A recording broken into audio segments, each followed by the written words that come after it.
June 22, 1941, 04:15 hours S.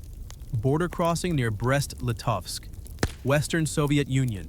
The earth trembles beneath 3 million boots. Oberst Hans Werner von Bock stands in the cupola of his Panzer III, watching the horizon ignite with the muzzle flashes of 3,000 German guns. Operation Barbarossa, the largest invasion force in human history, has just been unleashed. The morning air reeks of cordite and summer wheat as German armor pours across the Bug River on pontoon bridges, their steel tracks churning through the morning mist. Von Bock has every reason to be confident. His Panzer III Ausf. H is a masterpiece of German engineering, 50 mm of frontal armor, a respectable 50 mm KWK-38 L-42 gun, and the sophisticated Zeiss optics that have made Wehrmacht tankers the terror of Poland and France. Around him, entire panzer divisions roll forward in textbook formation, their commanders certain that Soviet armor will crumble just as quickly as the French Char B-1S and British Matildas did months before. The intelligence briefings had been dismissive, almost contemptuous. Soviet tanks were known quantities, the lumbering, multi-turreted T-35s that looked more like land battleships than modern armor, the cramped and outdated T-26 light tanks, and the BT series fast tanks with their Christie's suspension, clever design, perhaps, but nothing that German 37 mm and 50 mm guns couldn't handle. The Abwehr reports painted a picture of a Red Army still reeling from Stalin's purges, its officer corps decimated, its industrial base primitive and chaotic. General Franz Halder himself had estimated the campaign would be over in 8 to 10 weeks. Untermenschen. They called them subhuman. How could a nation of peasants and commissars possibly match the technological sophistication of the Third Reich? By noon, von Bock's division has penetrated 15 kilometers into Soviet territory. Burning Soviet supply columns line the roads. Dazed Red Army soldiers emerge from the tree line with their hands raised, stunned by the ferocity and coordination of the German assault. The Luftwaffe owns the skies. It feels like France all over again, a lightning war that will be concluded before the first snow falls. Then, at 14:30 hours near the village of Elitis, everything changes. Von Bock's radio crackles with an urgent transmission from the lead reconnaissance platoon. Contact enemy armor moving to intercept, bearing 045 range 1,200 meters. Through his field glasses, Von Bock sees them emerging from a birch forest Soviet tanks. Yes, but not the obsolete rust buckets they were expecting. These machines move with predatory grace, their low silhouettes cutting through the afternoon shadows. Even at this distance, something about them looks wrong, different. Panzer, halt, he orders, following doctrine. His gunner traverses the turret, acquiring the lead Soviet tank in his sights. Target tank, 1,200 meters, load armor piercing. The first Panzer III fires. Von Bock watches through his optics as the tracer streaks across the field, a perfect shot, striking the lead Soviet tank squarely on its frontal armor. He waits for the eruption of flame and smoke that signals a kill. The Soviet tank doesn't stop. The shell ricochets off its sloped hull with a bright spark, deflecting harmlessly into the sky at a steep angle. What in God's name? Von Bock breathes. The Soviet tank returns fire. The report of its gun is deeper, more authoritative than anything Von Bock has heard from enemy armor before. The shell screams across the field and punches through the frontal armor of the Panzer III to his left, as if it were made of paper. The tank erupts in a geyser of flame, its ammunition cooking off in secondary explosions that send the turret cartwheeling through the air. Now the entire Soviet formation opens fire. Von Bock watches in mounting horror as 76.2 mm shells tear through his carefully arranged panzer company like a scythe through wheat. The sloped armor of the Soviet tanks, he can see it clearly now. The radical design that deflects German shells at impossible angles makes them nearly invulnerable at combat ranges. Meanwhile, their guns penetrate German armor with contemptuous ease. Fall back, Von Bock screams into his radio. but two more of his panzers are already burning. The Soviet tanks press forward, their wide tracks propelling them across terrain that would bog down a Panzer III.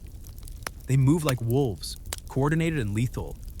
Von Bock's tank reverses frantically, its driver grinding the gears in panic. A Soviet shell whistles past his head, close enough that he feels the supersonic shockwave. His vaunted German armor, the pride of Krupp and Daimler-Benz, is retreating from Soviet tanks. As his Panzer crests a ridge and escapes into a depression that offers cover, Von Bock collapses into his cupola, his hands shaking. In 15 minutes of combat, he has lost 9 tanks, nearly half his company, without destroying a single enemy vehicle. That night, in a commandeered farmhouse that serves as divisional headquarters, Von Bock watches senior officers crowd around a field telephone, their faces drawn and pale. Reports are flooding in from across the front. From Army Group North to Army Group South, Panzer commanders are describing the same nightmare, a new Soviet tank that outguns, out-armors, and outmaneuvers everything in the Wehrmacht's arsenal. General Oberst Heinz Guderian himself arrives by staff car just after midnight, demanding to see the intelligence reports with his own eyes. When he reads them, his face goes ashen. The tank has a designation T-34, and the Eastern Front will never be the same. June 25th, 1941, 0900 hours. Panzer Group 2 Headquarters, Slonim, occupied Belarus. General Oberst Heinz Guderian stands before a blackboard covered in chalk diagrams, his riding crop tapping impatiently against his boot. Around him, 24 panzer commanders and technical officers sit in uncomfortable silence. These are men who revolutionized armored warfare, who smashed through the Ardennes and raced to the English Channel in a matter of weeks. Now they look like students who failed an exam they didn't know they were taking. On the blackboard, a junior officer has sketched the T-34's profile from multiple angles based on battlefield observations and, more recently, from a damaged specimen captured near Minsk. The numbers beside the drawing tell a story that violates everything German military planners thought they knew about Soviet industrial capability. Gentlemen, Guderian begins, his voice tight with controlled fury. I have just spent the last hour on the telephone with the Führer himself. He has asked me to explain how a nation of Slavic peasants has produced a tank that is superior to our panzers in virtually every measurable category.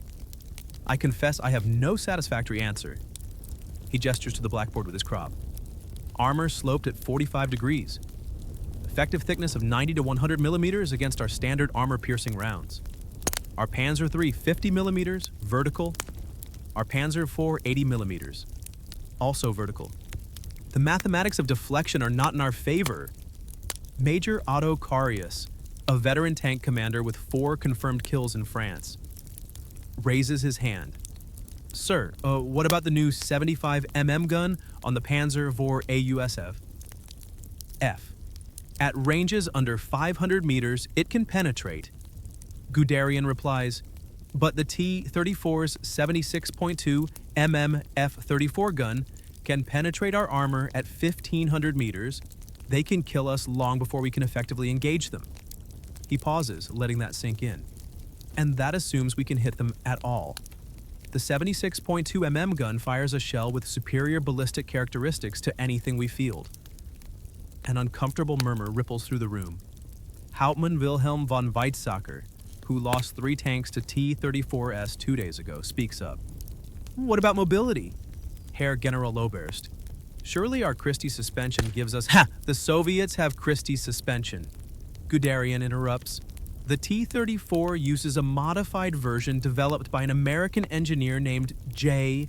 Walter Christie in the 1930s. But they've improved it. Wide tracks 19 inches compared to our 15 distribute weight more effectively. Ground pressure is lower. The T-34 can traverse terrain that will immobilize a Panzer III. He moves to a table where pieces of the captured T-34's track link lie disassembled. Look at this. Manganese steel tracks. Crude looking. Stamped rather than cast, but extraordinarily durable. And this, he lifts a section of armor plate. This is what our metallurgists are calling super hardened rolled plate. The Soviets are using nickel-chrome alloy steel with extreme face hardening. Our shells don't just fail to penetrate, they shatter on impact. The room has gone completely silent. These are men who've been taught since Panzer School that German engineering represents the apex of military technology, that Krupp steel and Zeiss optics are synonymous with superiority. The cognitive dissonance is almost painful. General Major Paul Ludwig Ewald von Kleist, commander of the 1st Panzer Group operating in the south, rises from his chair. He's 59 years old, a Prussian aristocrat who still wears the Iron Cross he earned in the previous war. When he speaks, his voice carries the weight of aristocratic authority. Heinz, I must ask the question that everyone in this room is thinking. How did they do this? Von Kleist gestures at the blackboard. We've seen Soviet factories, and we've read the intelligence reports, tractor plants converted to tank production. Workers who are barely literate. Communist political officers interfering with every decision. This, he points at the T-34 sketch. This represents sophisticated metallurgy, advanced automotive engineering, and innovative design thinking. This is not the product of a primitive industrial base. Guderian sets down his crop and picks up a folder stamped with red classification markings. That is precisely what I asked our intelligence services. The answer is disturbing. He opens the folder and begins reading. The T-34 was designed by Mikhail Koshkin at the Kharkov Locomotive Factory. Koshkin was a Soviet engineer trained, ironically, at institutes established after the revolution specifically to create an indigenous technical intelligentsia. He died of pneumonia in September 1940, shortly after completing the T-34's development. He never saw his design enter mass production. One man, someone asks incredulously, one man leading a design bureau, yes. But here's what should concern us more. Guderian flips a page. The T-34's diesel engine, a V2 aluminum alloy engine producing 500 horsepower, was developed from aircraft engine technology, the aluminum casting expertise acquired through technical exchanges in the 1930s. The sloped armor concept, tested on the BT-7M as early as 1938. The 76.2 mm gun adapted from an anti-aircraft weapon. He closes the folder. Gentlemen, the Soviets have been preparing for this war with methodical precision. While we dismiss them as primitive, they were conducting the largest armored warfare development program in history. The T-34 is not an aberration.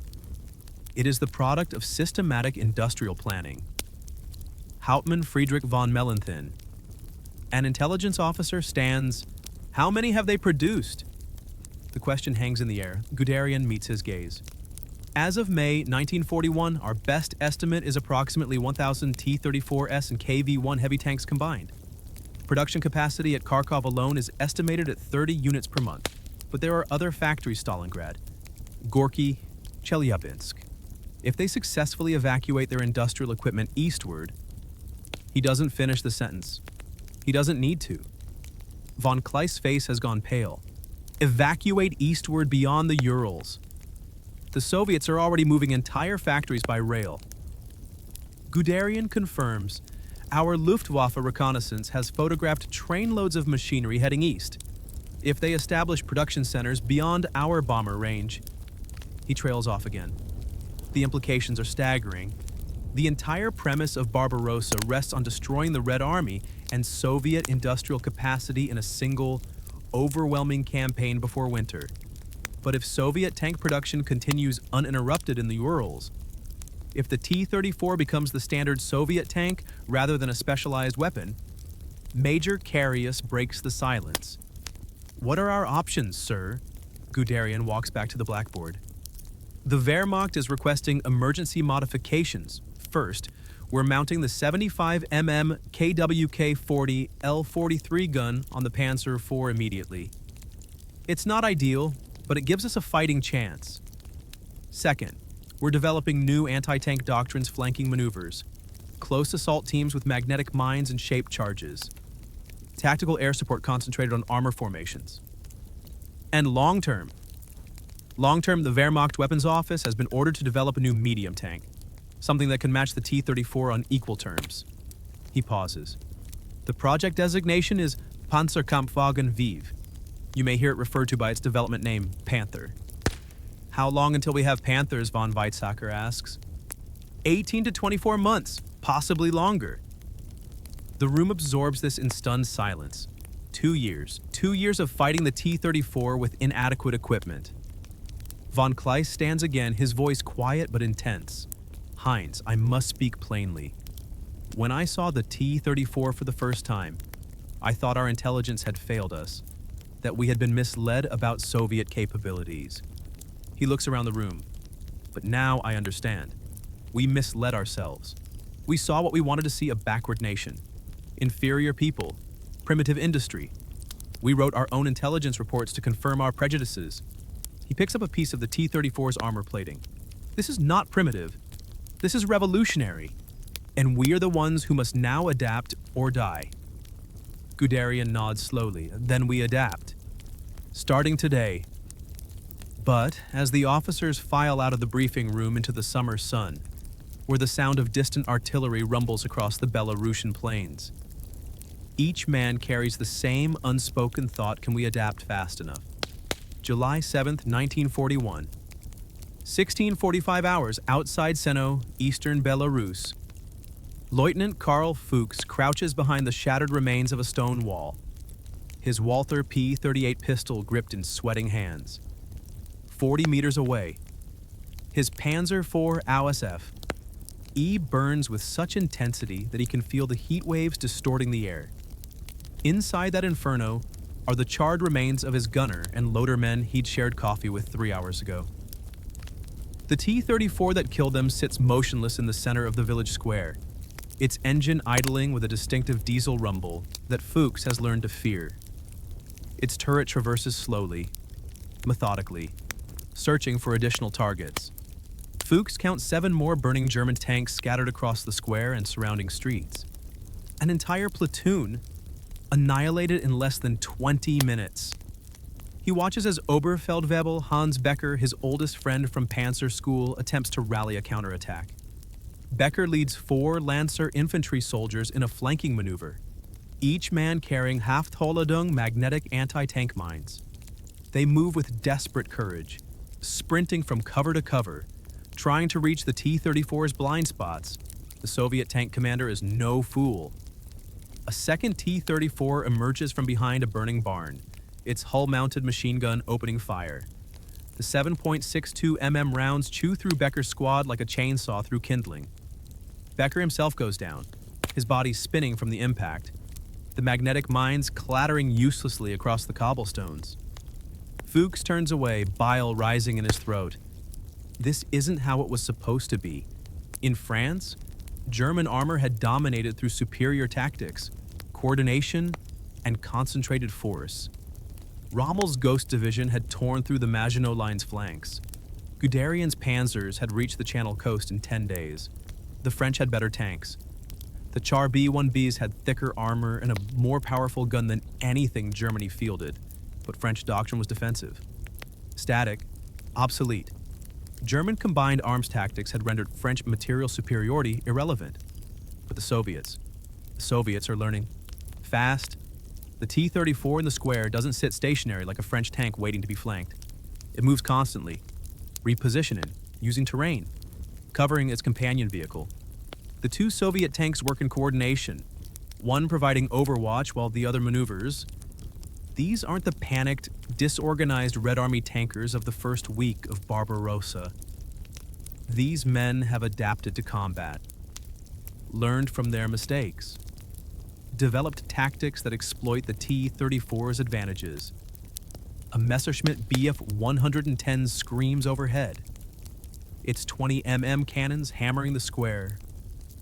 Fuchs allows himself a moment of hope until he sees the cannon shells spark harmlessly off the T-34's armor. The Soviet tanks barely react, their thick armor shrugging off the aerial attack as if swatting away mosquitoes. The Bf 110 makes a second pass, this time dropping a 50 kilograms bomb that detonates 15 meters from the lead T-34. The The concussion shatters windows and sends debris flying. But when the smoke clears, the tank is still operational. Its commander must be rattled, perhaps suffering from the overpressure down, but the machine itself is intact. Fuchs keys his radio, connecting to company headquarters. Actual, this is LOVA 2-4. We have 2 T-34s in the village square. Air support ineffective. We've lost 7 panzers. Request immediate artillery fire mission. Static crackles then. Low 2-4, actual. Artillery is engaged, supporting 2nd Battalion at Tolocino. No fire available. Can you neutralize with remaining assets? Fuchs looks at his burning tank, at Becker's body lying in the square, at the T-34s that have turned his platoon into scrap metal.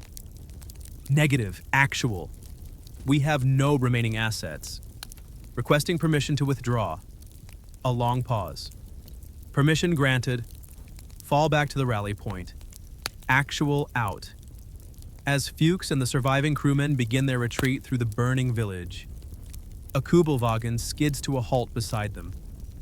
An officer in the crisp uniform of the Waffenamt, the Wehrmacht weapons office, jumps out, accompanied by 2 engineers carrying cameras and measuring equipment. Lieutenant, the officer calls. I'm Major Irvin Aders, Technical Intelligence. I need to examine that T-34. Fuchs stares at him in disbelief. Sir, those tanks are still operational. This area is not secure. I have my orders directly from Berlin. Aders interrupts. We need detailed photographs, armor thickness measurements, metallurgical samples. The entire weapons development program depends on understanding this machine. Then you'll die trying to measure it. Fuchs says flatly, those tanks have killed 7 of mine. They'll kill you too. But Aders is already moving toward the square, camera in hand, his engineers following. Fuchs watches, waiting for the inevitable burst of machine gun fire. Instead, something unexpected happens. A Sturmgeschütz 3 assault gun. A low-slung, turretless tank destroyer mounting a 75mm gun crawls around the corner of a demolished church. Its commander has positioned it perfectly, using rubble for concealment, exposing only the gun mantlet. The Stug waits with predatory patience as one of the T-34s pivots, exposing its thinner side armor for just a moment. The 75mm gun barks. The armor-piercing shell strikes the T-34 at the junction between hull and turret. This time, the penetration is catastrophic. Flame erupts from the T-34's hatches as ammunition ignites. The second T-34 immediately reverses, its commander realizing the danger. But the Stug's gunner is already loaded. A second shot punches through the T-34's side armor as it turns. The Soviet tank lurches to a halt, smoke pouring from its engine deck. Major Aders rushes forward before the fires fully consume the tanks. His engineers swarm over the nearest T-34, taking measurements with calipers, chipping off samples of armor plate with hammers and chisels, photographing every detail of the suspension, track assembly, and gun mantlet. One engineer climbs onto the hull and peers through the commander's hatch, taking notes on internal layout. Fuchs approaches cautiously. The heat from the burning T-34 is intense, and there's a sickly sweet smell he recognizes as burning flesh. He forces himself to look at what his enemy drove. Up close, the T-34 is a study in contradictions. The armor is sophisticated, that revolutionary sloped design that deflects shells at extreme angles. But the welds are rough, almost crude, with visible slag and uneven bead patterns. The paint is thin and already flaking. The track links, while functional, show casting imperfections that would never pass German quality control inspections. Herr Major, one of the engineers calls, look at this casting mark on the turret. Kharkov Tank Factory, Indias Haas, March 1941. This machine is less than 4 months old. Aders examines the marking, then pulls out a notebook. 4 months from factory to front line. That's extraordinary production efficiency. He turns to Fuchs. Lieutenant, in your engagement, how many rounds did you fire at these tanks? Fuchs has to think. My gunner fired 7 rounds. I saw hits from other panzers as well. Perhaps 15 direct hits between the 2 tanks. And how many penetrations? 1. The Stug's 75mm gun at close range. Side aspect. Otters writes this down, underlining it twice. 15 hits. 1 kill. That's a 7% effectiveness rate for our standard armor-piercing ammunition against the T-34's armor at typical combat ranges. What's our effectiveness rate against Panzer IIIs and IVs? Fuchs asks. Though he dreads the answer. The T-34's 76.2 mm gun, approximately 95% penetration rate against our frontal armor at combat ranges. Adders closes his notebook. Lieutenant, the material imbalance is so severe that Soviet crew training almost doesn't matter. A mediocre T-34 crew can defeat an excellent German Panzer crew through sheer technical advantage. One of the engineers has pried open an access panel on the T-34's hull. He whistles low. Major, you need to see this engine. They gather around inside, barely visible through the flames and smoke. Is the V2 diesel engine? Even in its damaged state, the engineering is apparent aluminum alloy construction to save weight, a compact design that allows the low profile, and the distinctive arrangement of 12 cylinders in a V configuration. Aluminum, the engineer says, touching the engine block with an asbestos glove. They're casting aluminum engine blocks on an industrial scale. Do you understand what that means? The metallurgical expertise, the factory tooling required. It means we've underestimated Soviet industrial capacity by an order of magnitude. Otters says quietly. He looks at Fuchs. We were told the Soviet Union was a primitive nation, that Slavic peoples lacked the intellectual capacity for sophisticated engineering, that the Jewish Bolshevik system would collapse under its own inefficiency. He gestures at the burning T-34. This machine tells a different story. This is the product of systematic technical education, coordinated industrial planning, and innovative engineering design. This is what a nation of 180 million people can build when they apply their full industrial might to a single purpose. Fuchs stares at the tank, understanding blooming like poison in his mind. We can't win. Can we not against this? Not if they can produce these in quantity. Adders doesn't answer immediately. When he does, his voice is careful, measured. That is not a question a major in the Waffenamt is authorized to answer. Lieutenant, what I can tell you is this. We are requesting emergency authorization for new tank designs. The Panther, the Tiger, machines that can match the T-34 on equal terms. How long? 2 years, perhaps 3 for full production. 2 years.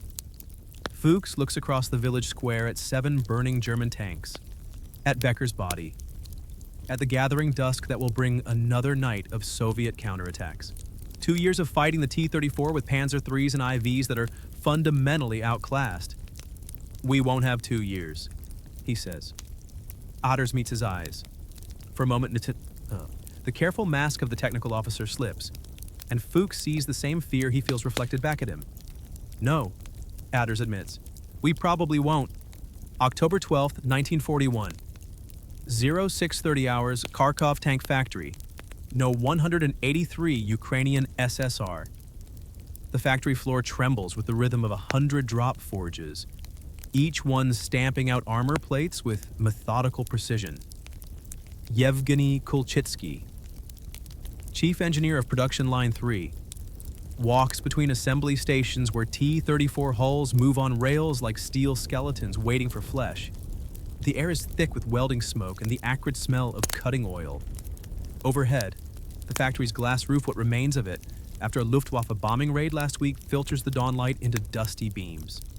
Kulchitsky is 43 years old, a graduate of the Bauman Moscow State Technical University, and he hasn't slept more than 4 hours a night since Barbarossa began. The dark circles under his eyes match those of every other engineer, supervisor, and worker in this facility. They are running 3 shifts around the clock, pushing production to levels that would have seemed impossible 6 months ago. 22 T-34s per day. That's the current output of Factory 183 alone. He stops at Station 7, where a team of women, most of them in their 20s. Their hair wrapped in regulation scarves are welding the glacis plate to a T-34 hull. These aren't the skilled male welders who built the first T-34 prototypes. Those men are mostly dead now, killed in the first weeks of the war or conscripted into tank crews. These are factory workers' wives, university students, even high school girls who received 3 weeks of welding instruction before being put on the production line. The quality shows. The weld beads are uneven, the slag cleanup hasty by peacetime standards. This hull would be rejected, sent back for rework. But these aren't peacetime standards. This hull will receive its turret in 40 minutes, its engine in 2 hours, and by evening it will roll out the factory gates toward the front, where German panzers are grinding their way toward Moscow. "Comrade engineer!" A supervisor rushes toward him, waving a clipboard. "We have a problem with the V2 engines from the Voroshilovgrad plant. 30% failure rate on the cylinder heads, casting defects." Kulchitsky curses under his breath.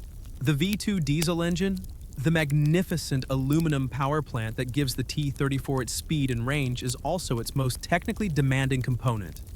Casting aluminum cylinder blocks requires precise temperature control, specialized molds, and expertise that's in desperately short supply now that half the experienced foundry workers are in uniform. What's causing the failures? The aluminum alloy composition is inconsistent. The Voroshilovgrad facility is using recycled aluminum from aircraft wrecks. The purity varies by batch. Can we reinforce the weak cylinder heads? Additional machining, yes, but it will add 6 hours to engine assembly time. 6 hours per engine.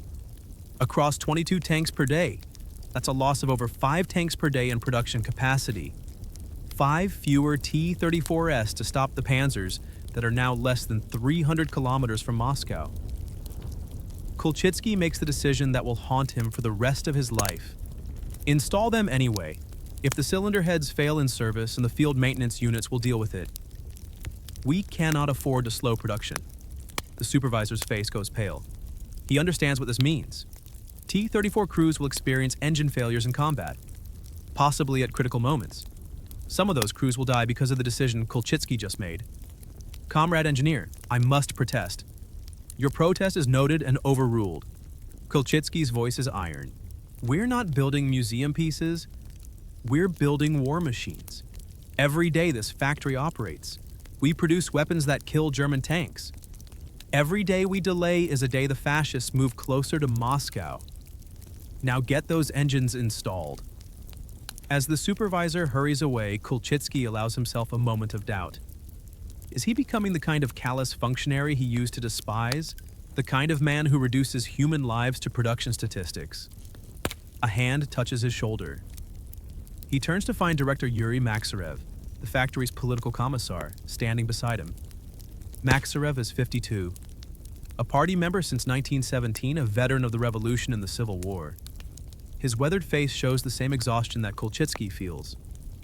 "You made the correct decision, Yevgeny Andreevich," Maksarev says quietly. "A tank with a flawed engine is still better than no tank at all. Tell that to the crew that breaks down under German fire. I will tell them that they are part of something larger than themselves. That every T-34 we build moves us closer to victory." Maksarev gestures across the factory floor. "Look at them. Comrade engineer. Look at what we've built." Kulchitsky follows his gaze. The factory floor stretches away in both directions. A cathedral of industrial might. Assembly lines carry hull sections, turret castings, engine blocks, transmission assemblies. At Station 12, a crew of teenage boys, none older than 17, are installing the 76.2 mm F-34 guns with the concentrated focus of surgeons. At Station 19, elderly men who should be enjoying retirement are calibrating the gun sights with jeweler's precision. This is the Soviet Union's answer to Hitler's blitzkrieg, not elegant German engineering with its tight tolerances and sophisticated optics, not carefully trained specialists and years of industrial preparation, just raw industrial determination. The marriage of revolutionary ideology and practical necessity, transformed into steel and diesel and high-velocity shells. We received a telegram from Stavka this morning. Maksarev continues. The T-34S from our factory stopped a panzer division at Mitsensk 2 days ago. General Katukov's brigade destroyed 43 German tanks for the loss of 19 T-34s. The panzers retreated. Do you understand the Germans retreated? Kulchitsky does understand, for the first time since Barbarossa began. German armor has been stopped cold by Soviet armor.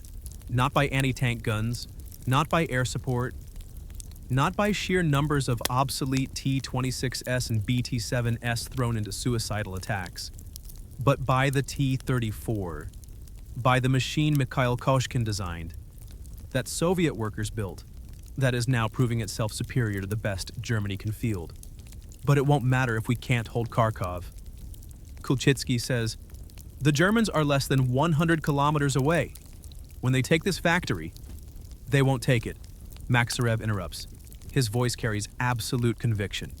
Because we're evacuating, the People's Commissariat for Tank Industry has ordered Factory 183 relocated to the Urals, to Nizhny Tagil, beyond the reach of German bombers. Kulchitsky stares at him. Evacuate the entire factory? That's impossible. We have 2,000 machine tools, 800 workers, raw materials, partially assembled tanks, 1,800 rail cars, Maksarev says. That's what Stavka has allocated. We begin loading tomorrow. Every machine tool, every drop forge, every lathe and mill. We're taking the entire production line to Siberia and reassembling it there. That will take months. 8 weeks. That's what Moscow has ordered. 8 weeks to disassemble this factory, transport it 2,000 kilometers, and resume production. Maksarev pulls out a folded document from his coat. Here are the detailed instructions from Commissar Vyacheslav Malishev himself. Priority 1 machine tools and skilled workers. Priority 2 raw materials and partially completed hulls. Priority 3 technical documentation and design specifications. Kulchitsky unfolds the document. Scanning the dense columns of specifications and timetables, the scope is staggering. They're not just moving a factory, they're attempting to relocate an entire industrial ecosystem across a continent while fighting a war. What about the workers who can't be evacuated? He asks. The ones with families, medical conditions. They'll form auxiliary units. Some will join partisan groups in the forests. Others will be assigned to manufacturing simple equipment for the Red Army rifles, grenades, helmets. Maksarev's expression darkens. And some will learn to weld charges onto German tanks. The implications are clear. Kharkov will fall, this factory will fall, the Germans will find empty buildings and cold forges. And by the time they realize what happened, Factory 183 will be operational again. Beyond the Urals, where no Wehrmacht bomber can reach. A siren wails across the factory floor, 3 long blasts. Air raid warning. Luftwaffe incoming, someone shouts. Workers immediately begin shutting down welding stations, covering sensitive equipment with fireproof tarps. Moving toward the underground shelters. Yeah. Kulchitsky and Maksarev don't move. They've learned to judge the urgency of raids by the pitch of the sirens. This is a standard daylight attack.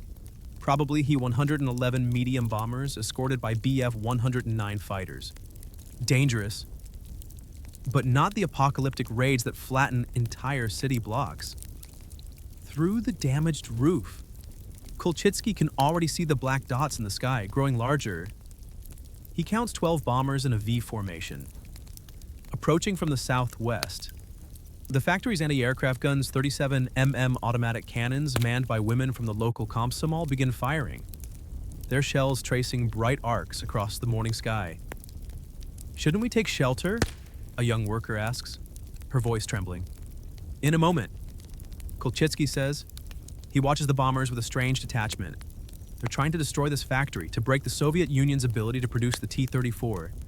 But even if they succeed, even if they level every building and crater every assembly line, they're too late. The genie is out of the bottle. The secret of the T-34, the sloped armor, the Christie suspension, the V2 engine, the 76.2 mm gun, all of it is being packed onto trains right now. The knowledge cannot be bombed.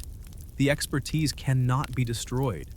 The Soviet Union has created something the Germans didn't think possible, a tank that matches anything in the Wehrmacht's arsenal, produced at a scale that German industry cannot hope to match. The bombs begin falling, detonating across the factory complex with earth-shaking concussions. A near miss collapses part of the eastern wall, burying 3 assembly stations under rubble. Another bomb punches through the factory roof and explodes among stored ammunition, sending a pillar of flame skyward. But on the rail lines outside the factory, workers are already loading the first disassembled machine tools onto flat cars. The evacuation has begun. Kulchitsky turns to Maksarev as debris rains down around them. Will we really have it operational in 8 weeks? The commissar's smile is grim. Comrade engineer, we built a revolution in 7 days. We industrialized a feudal nation in 15 years. We designed the T-34 in 18 months. He watches a completed T-34 roll off the assembly line, even as bombs fall around it, its diesel engine roaring defiance at the German aircraft overhead. 8 weeks is more than enough time. And if the Germans reach Nizhny Tagil before we're operational, then we'll evacuate again. To Omsk, to Novosibirsk, to Vladivostok if necessary.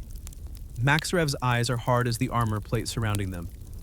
The fascists can burn every factory west of the Urals, but they cannot occupy the entire Soviet Union. They cannot bomb every city, capture every rail line, destroy every forge.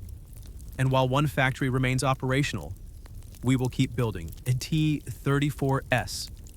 A final bomb detonates nearby, shattering the last of the glass roof panels. In the sudden silence that follows the raid, the factory floor is a chaos of fire, smoke, and twisted metal. But the trains keep loading. December 5th, 1941, 11:20 hours outside Krasnaya Polyana, 24 kilometers north of Moscow. Oberst Rudolf Sikenius stands in the cupola of his command Panzer IV, staring through frost-caked binoculars at the spires of Moscow visible on the horizon. He can see the Kremlin. After 6 months of fighting, after crossing 2,000 kilometers of Soviet territory, after losing 60% of his battalion to combat, disease, and the brutal Russian winter, he can finally see the Soviet capital, but he cannot reach it. The temperature has dropped to minus 35 degrees Celsius. The Wehrmacht, equipped for a summer campaign that was supposed to end in October, is freezing to death. Sikenius's tank crews wrap themselves in stolen Soviet greatcoats and stuff newspapers under their uniforms for insulation. The machine guns freeze solid and must be thawed over engine heat before they'll function.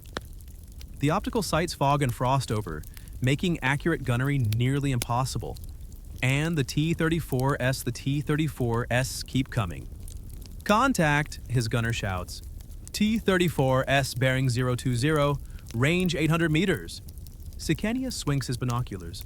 Through the swirling snow, he counts 5 T-34S advancing in line formation, their wide tracks propelling them across terrain that has immobilized half his remaining panzers. The Soviet tanks move with confidence now, no longer the hesitant, poorly coordinated attacks of June and July. These crews have learned their craft through 6 months of brutal combat. They know their machine's strengths and exploit them ruthlessly.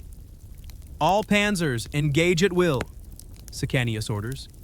His remaining tanks, 9 Panzer IVs and 6 Panzer IIIs, traverse their turrets, acquiring targets.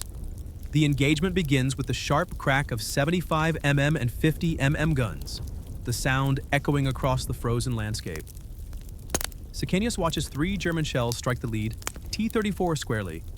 2 ricochet off the sloped armor in bright sparks. The third penetrates.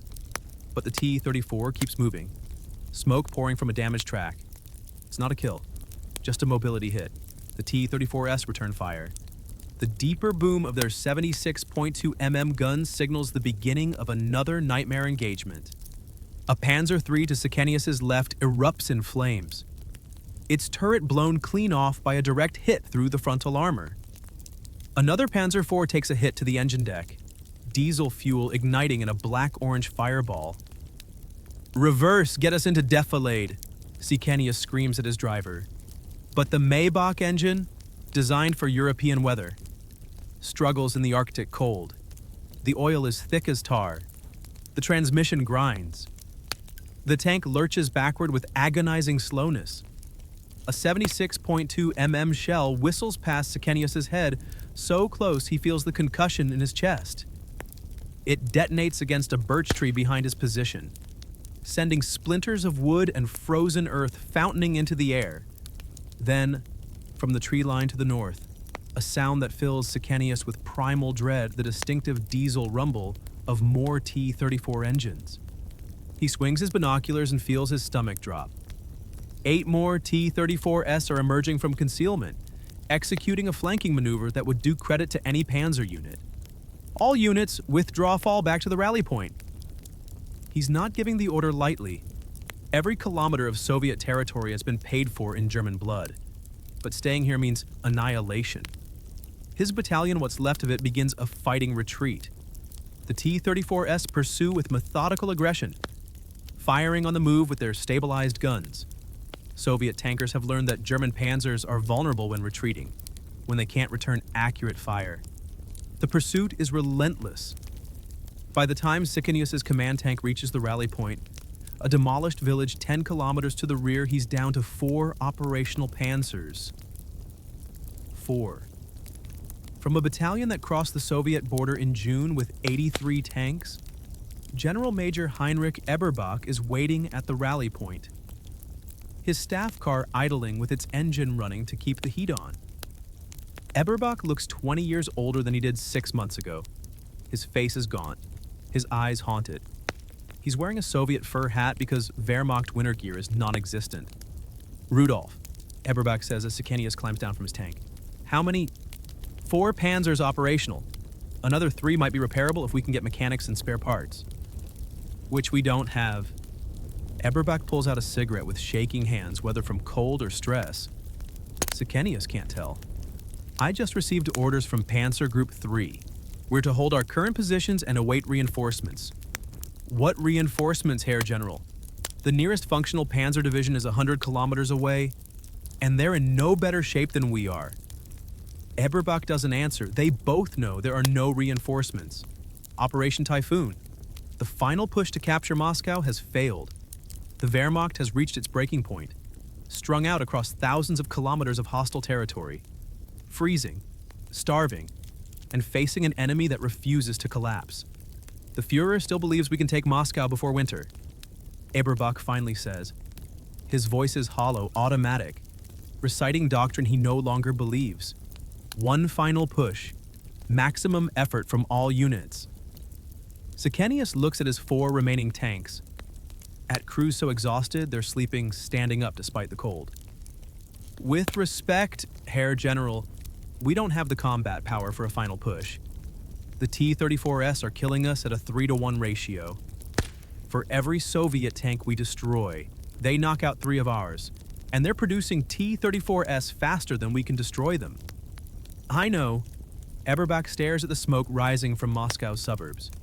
Intelligence estimates Soviet tank production at 1,500 T-34S and KV-1S per month, combined, across all their factories. The number hangs in the frozen air like a death sentence. 1,500 heavy tanks per month. The entire Wehrmacht went into Barbarossa with 3,500 panzers total. The Soviets are replacing their losses faster than Germany can inflict them.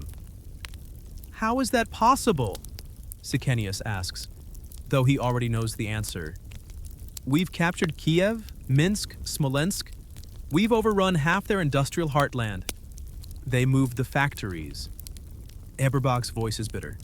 Kharkov tank factory, Leningrad Kirov plant, Stalingrad tractor factory. They dismantled everything and shipped it east on trains, beyond the Urals, where our bombers can't reach. The NKVD reports say they evacuated 1,500 industrial facilities. 1,500. Entire cities worth of manufacturing capacity, reassembled in Siberia. Sekenius remembers Major Otter's words from July, in that burning village where he first encountered the T-34. We've underestimated Soviet industrial capacity by an order of magnitude. They hadn't just underestimated it. They had fundamentally misunderstood it. The entire premise of Barbarossa rested on the assumption that the Soviet Union was a brittle giant, militarily powerful but industrially fragile, held together by terror and ideology, ready to shatter under one hard blow. The German High Command had convinced themselves that capturing Moscow and destroying the Red Army in the field would end Soviet resistance. That without its head, the Soviet body would collapse. But the Soviet Union wasn't a brittle giant.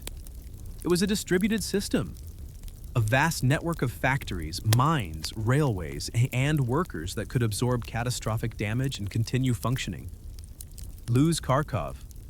Production moves to Nizhny Tagil. Lose Leningrad. Production moves to Chelyabinsk.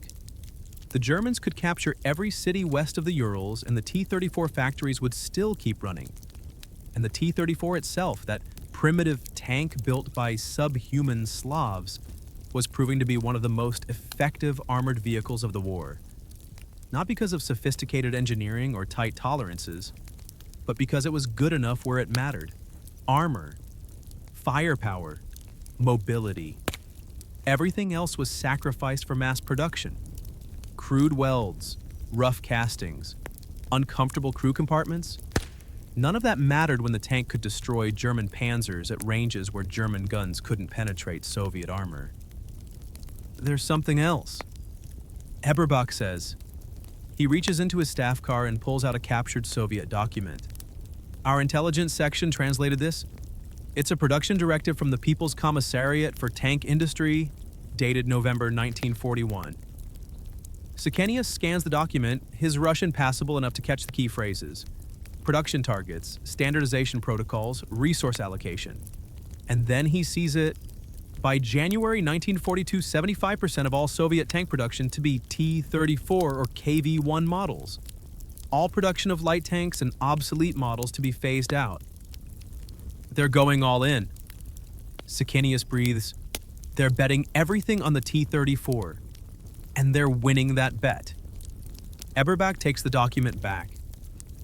Do you know what General von Kleist said last month he called the T-34 the finest tank in the world? Von Kleist, a man who commanded panzers in Poland and France, he admits the Soviets have built a better tank than anything we have.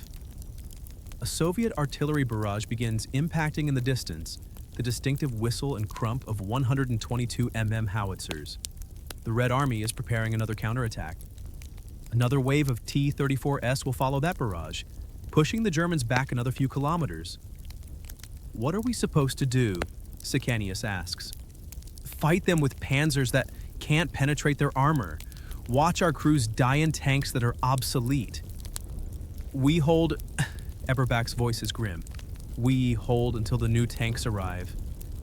The Tiger, the Panther, machines that can match the T-34, but until then, he trails off, watching the artillery impacts creep closer.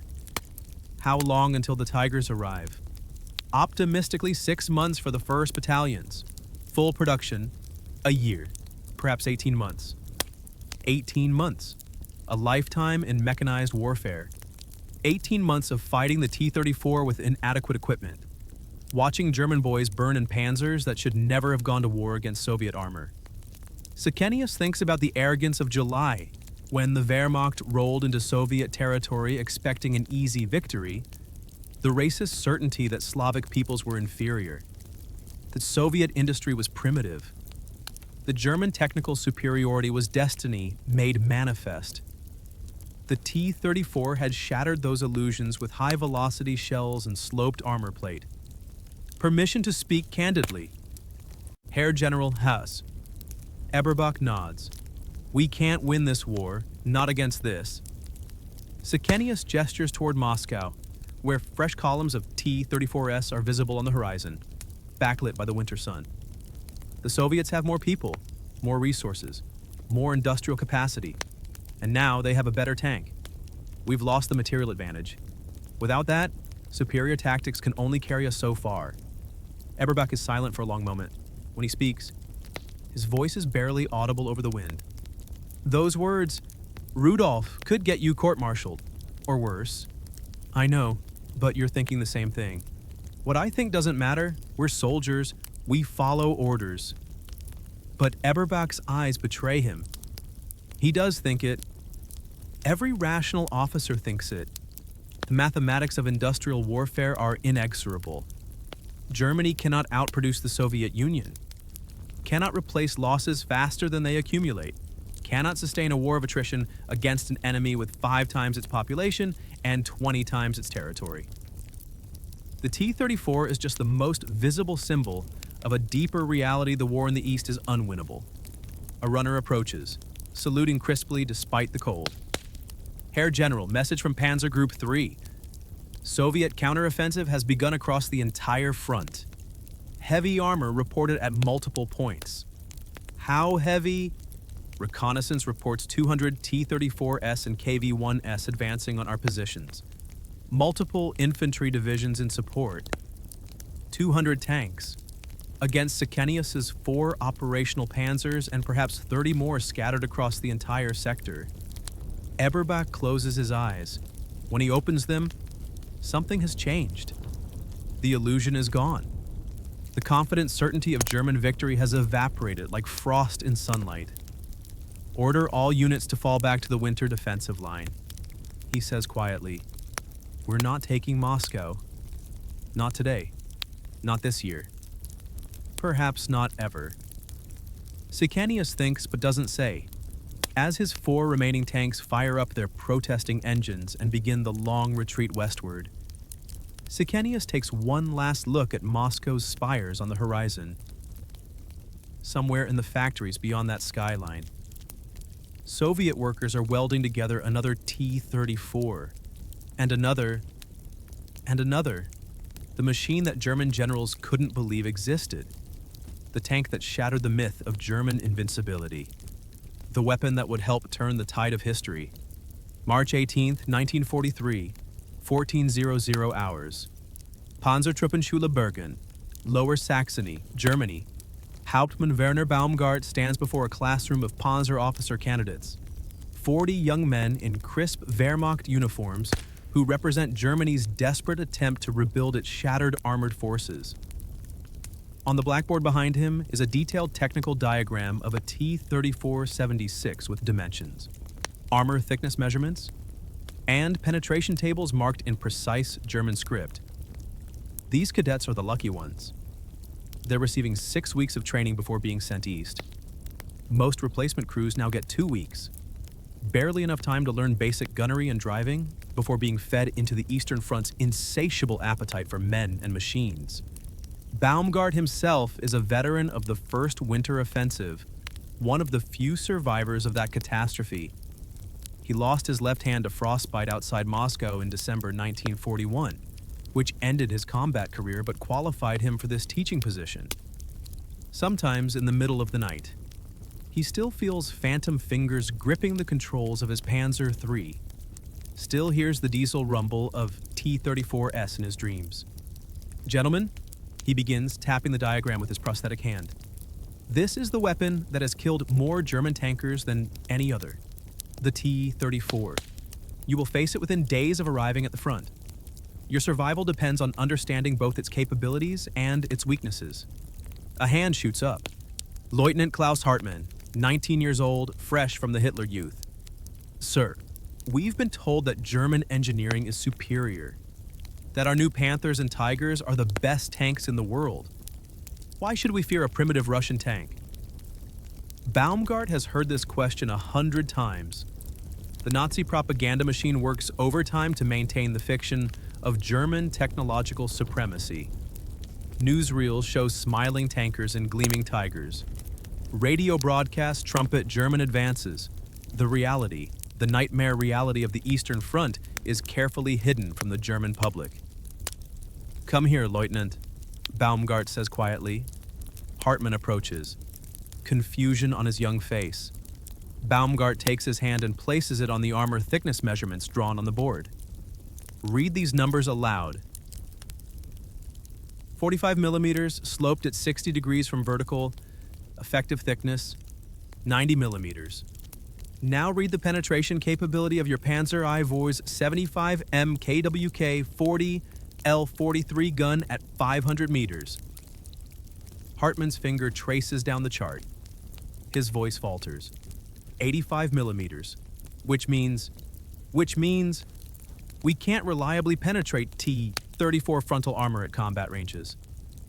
Correct. Now tell me, Lieutenant, how many T-34s do you think the Soviets have produced since the war began? I don't know, sir. Baumgart walks to his desk and picks up a folder stamped with classification markings. Inside are intelligence estimates that paint a picture of industrial might that would have seemed impossible in 1941. Current Abwehr estimates place T-34 production at approximately 35,000 units as of January 1943. 35,000! That's 10 times the number of Panthers we expect to produce this year. He lets that sink in. The Soviets didn't just build a good tank, they built a good enough tank in quantities we cannot match. He turns back to the board and is drawing a simple graph. In 1941, we invaded with technological superiority but limited numbers. By 1942, the Soviets had achieved technological parity and numerical superiority. Now, in 1943, we're introducing superior tanks like the Tiger and Panther, but we cannot produce them in sufficient quantities to matter. Another cadet raises his hand. Sir, if we can't outproduce them, how do we win? It's the question every rational German officer asks themselves.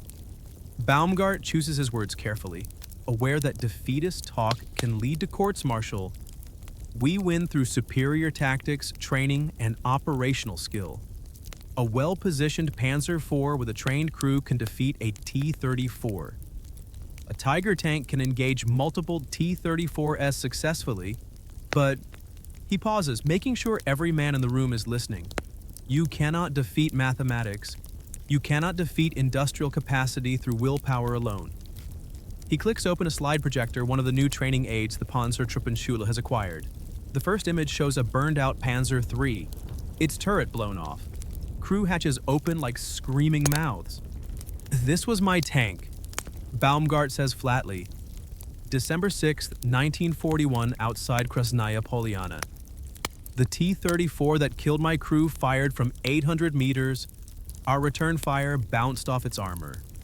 My gunner, Unteroffizier Hans Richter, 22 years old. Married 3 months, died trying to reload faster. The next slide shows a column of destroyed German armor stretching along a snow-covered road. This is the Rzhev salient, winter 1942. Notice something about the destroyed vehicles. They're all German. The Soviets learned to let our panzers advance into kill zones, then engage from the flanks with massed T-34s. Superior tactics defeated by superior numbers and adequate technology. Another slide, a production facility, vast and industrial. This is the Uralmash factory in Sverdlovsk, photographed by reconnaissance aircraft in October 1942. See those tanks on the assembly lines, 40 T-34s visible in this single photograph. This factory alone produces as many tanks in 1 month as Germany's 3 largest tank plants combined. The cadets are silent now. The confident enthusiasm has drained from their faces. Replaced by the first cold touch of reality, Baumgart advances to the next slide, a technical drawing showing the internal layout of a T-34. Now, let's discuss how to kill one. He points to various components with a wooden pointer. Weaknesses: side and rear armor are thinner 45 millimeters, vulnerable to our 75 mm guns. The driver's vision port is a weak point. The turret ring can be jammed with precise fire. The fuel tanks in the main compartment make it vulnerable to fires if penetrated. Tactically, never engage frontally at range. Use terrain for flanking attacks. Coordinate with infantry to blind the tank's vision slits. The T-34 has poor crew ergonomics. The commander must also serve as gunner, which slows their reaction time. Exploit that advantage. Another cadet, older than the others, speaks up. Oberleutnant Friedrich Becker, a veteran recalled from North Africa. Sir, with respect, these tactics require numerical parity or superiority. What do we do when we're outnumbered 3-1? Baumgart meets his eyes. Here is a man who understands. You fight a delaying action, you make them pay for every kilometer. You preserve your tank for the next engagement. He pauses. And you hope the tigers and panthers arrive before you run out of ground to trade. The classroom door opens. A Stabsfeld Webel enters, saluting sharply. Hauptmann Baumgart, there's someone here to see the class. From the Heereswaffenamt. Baumgart's stomach tightens. The Army Weapons Office doesn't send representatives to training schools without reason.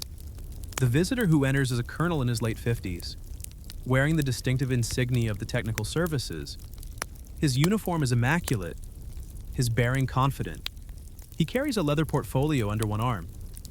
Gentlemen, I am Oberst Ludwig Hemrich from the Heereswaffenamt. I'm here to brief you on the newest additions to our Panzer arsenal. He opens his portfolio, extracting glossy photographs. The Panzerkampfwagen V Panther and the Panzerkampfwagen 6 Tiger. The photographs circulate among the cadets. Baumgart has seen them before, magnificent machines. Technological marvels that represent the pinnacle of German armored design. The Tiger mounts an 88 gun that can destroy any Allied tank at ranges exceeding 2 kilometers. The Panther features sloped armor inspired by the T-34, a powerful 75 L-70 gun, and sophisticated optics. These tanks, Hemrich continues, represent German engineering at its finest. A single Tiger can engage multiple T-34s with impunity. The Panther matches the T-34 in every category and exceeds it in most. Lieutenant Hartmann's enthusiasm has returned. When do we receive them? Herr Oberst. The 1st Tiger battalions are already operational. Panthers will begin reaching frontline units within 3 months. Hemrich's confidence is absolute. These weapons will restore German armor superiority. Baumgart can't stay silent. And production numbers, Herr Oberst? Hemrich's smile tightens slightly. Current production schedules call for 1,000 Panthers and 500 Tigers in 1943. 1,500 tanks. Baumgart says flatly, the Soviets produced 35,000 T-34s in the same period. The room goes silent. Hemrich's face flushes red. Hauptmann, I'll remind you that we cannot win a war of attrition against Soviet industrial capacity. Baumgart's voice is calm, but there's steel underneath. I apologize, Herr Oberst, but these young men deserve the truth. The Tiger is a masterpiece. The Panther is excellent, but they're over-engineered, complex, expensive to produce and maintain. A Tiger costs as much as 3 Panzer IVs. A Panther requires twice the machining hours of a T-34. He turns to the cadets. The Soviets made different choices. They designed for mass production, rough welds, crude castings, uncomfortable crew stations but reliable, effective, and above all, numerous. They can afford to lose 3 T-34s for every Tiger. We cannot afford to lose 1 Tiger for every 3 T-34s. Hemrich is livid now. This is defeatist talk I should report you to. To whom? Baumgart's voice is quiet but carries across the room. To the generals who promised Moscow would fall in 3 months, to the intelligence services that said Soviet industry was primitive, to the Führer who declared the Soviet Union would collapse like a house of cards. He holds up his prosthetic hand. I lost this hand believing those promises. Herr Oberst, I watched better men than me burn in tanks that couldn't penetrate T-34 armor. I'm not being defeatist. I'm being realistic. And these men deserve realism more than they deserve propaganda. The silence in the room is absolute. Hemrich and Baumgart stare at each other across an unbridgeable gulf, the gulf between the comfortable certainties of headquarters staff and the brutal reality of the Eastern Front. Finally, Hemrich closes his portfolio. I will be filing a report about this conversation. Hauptmann. I expected nothing less, Herr Oberst. After Hemrich departs, the classroom remains quiet. Finally, Oberleutnant Becker speaks. What you said, sir. Is it true? Have we already lost? Baumgart considers the question carefully. Lost, no. Not yet. We can still fight a defensive war. We can trade space for time. Make the Soviets pay for every kilometer. The Tigers and Panthers, properly employed, can achieve local superiority. He pauses. But the strategic situation, the industrial balance, The mathematics of men and machines. Those favor the Soviets. Then why fight? Another cadet asks, his voice breaking slightly. If we can't win, why send us east to die? It's the question Baumgart asks himself every night. Because soldiers don't make policy, we execute it. Our job is to train you to survive as long as possible, to fight as effectively as possible, and to protect the men under your command. He looks around the room, meeting each young face. The T-34 is a formidable machine, but it's crewed by men. Men who make mistakes, who experience fear, who can be outmaneuvered and outfought. Your advantage is training, experience, and tactical flexibility. Use those advantages. Don't waste your lives in frontal assaults. Don't sacrifice your crews trying to match Soviet numbers. He turns back to the blackboard and to the technical drawing of the T-34. This tank was designed by a man named Mikhail Koshkin. He was a Soviet engineer trained in Soviet schools, working in Soviet factories, thinking Soviet thoughts.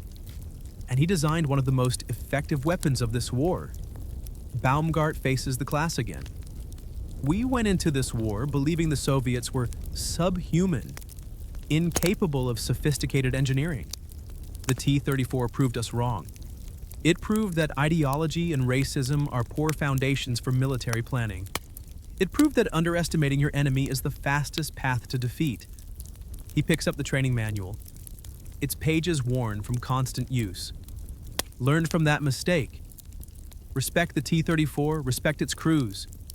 And when you face it in battle, and you will face it, remember that your survival depends on accepting reality, not propaganda. The class ends. The cadets file out in subdued silence, their illusions shattered like armor plate under a 76.2 mm shell. Baumgart remains behind, staring at the diagram on the blackboard.